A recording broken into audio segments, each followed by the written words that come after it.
Danke bafethu. So isizini vele iphelile, transfer window izovulwa officially next month yabo. I-team ebhekwe kakhulu lapha nophethwe Premiership ukuthi izo-add ama-player amaningi Kaizer Chiefs yabo.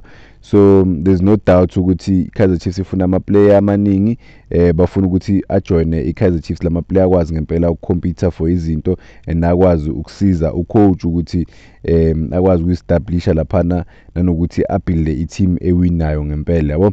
So i-Kaizer Chiefs ke kuyavela ukuthi seyifuna iplayer laphana la kuyanga yabo, kuthiwa officially igijimisa iplayer uyanga and ayiligijimisi akusi-Kaizer Chiefs kuphela efuna le player leli yabo. Si-contract ke yalo mdlali lona odlalela laphana kuyanga uMax Nzengeli, kuthiwa ke contract yakhe seyizophela. Le dynamic winger ke lena ishaya ama-9 assists and 5 goals the previous season, kuthiwa ke seyibhekiwe laphana eNaturena ukuthi inga-add i-value, but i-Kaizer Chiefs kuthiwa i-compete yodwa for i-player. Kuthiwa ke kune-team i-Casablanca ne-Egyptian Giants ke nabo abaku-race bafuna ukuli-add i-player because libonisile ama-glimpse of i-greatness nanokuthi lingakwazi uku-add i-value to the teams noma ngabe iphi team engayijona yabo.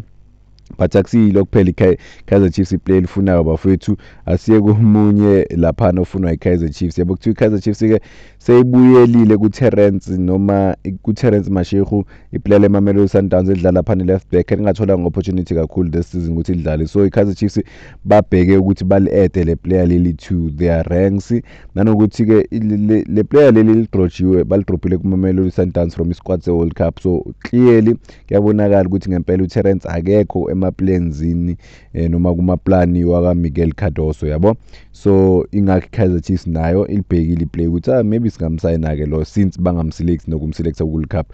Yes, mawubheke ilist eMamelodi Sundowns ucabanga ukuthi bamselectile because ukhona laphana ku-list yabo, but guess what, ukhona as i-backup yabo. Njengoba i-backup ula e-South Africa, njengoba ama-player eMamelodi Sundowns ayihambile ayelena phesheya yabo or e-America, yena bangam-add if like maybe khona into engenzeka emaplayini like khona njengoba i-backup makuzodingeka lese player ukuthi bali-replace elimele kwenzakaleni, maybe ke card la bangambiza khona, but akekho yi-one. Khona namanye ama-player afakiwe laphana alana e-South Africa angatravelanga to e-America yabo. So bona ukuthi i-Kaizer Chiefs izokwazi ukumsayina ke uTerence because i-Kaizer Chiefs ifuna ama-player amaningi kakhulu, noma maningi ama-player linked to i-Kaizer Chiefs. Sikhumbule ukuthi uTerence ke wasayinwa I think uCape Town City, wayedlala kahle kakhulu social media platforms nakuwama website digital platforms everywhere. Mayisayinwa lo mdlali lona kwaba nebuzz enkulu aya kuMamelodi Sundowns kuthiwa hayi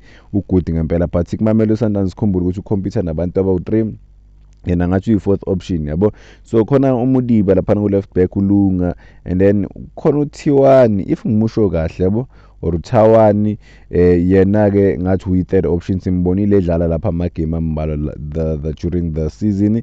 uTerence ke yena azange ngimbone mina bafethu, maybe udlalile but angizange ngimbone yabo. Mamelodi Sundowns still inesquad esikhulu yabo, baningi kakhulu abantu abacompete for iposition eyi-1. Ngicabanga i-left back kunabantu abawu-4. uTerence kumele ngempela azame iplan nayo ukuthi amove if usafuna ukudlala ibhola to the highest level, otherwise competition tight kakhulu. U-talented but competition tight kakhulu for yena kuMamelodi Sundowns, maningi ama-quality players akhompitha nawo yabo. So bona ukuthi i-Kaizer Chiefs izokwazi ukumthola nalo mdlali. Ezinye ukuthi i-Kaizer Chiefs ke kuyakhulunywa, baningi abantu abakhuluma nge-Kaizer Chiefs ukuthi okay kumele bamsayine uPercy Tau or bangamsayini noma nga-edani laphana ethimini efana ne-Kaizer Chiefs. Sikhumbule ukuthi uPercy Tau uza ne-experience enkulu, but ke it's all up to i-Kaizer Chiefs ukuthi im-offer le mali le uPercy Tau lena ayifunayo. Masizivala nje yabo. Sizivala ngoRulani Mukwena, umuntu ofunwa laphana team ekubizwa ethiwa iPyramids, but ke kuthiwa indaba ke the turning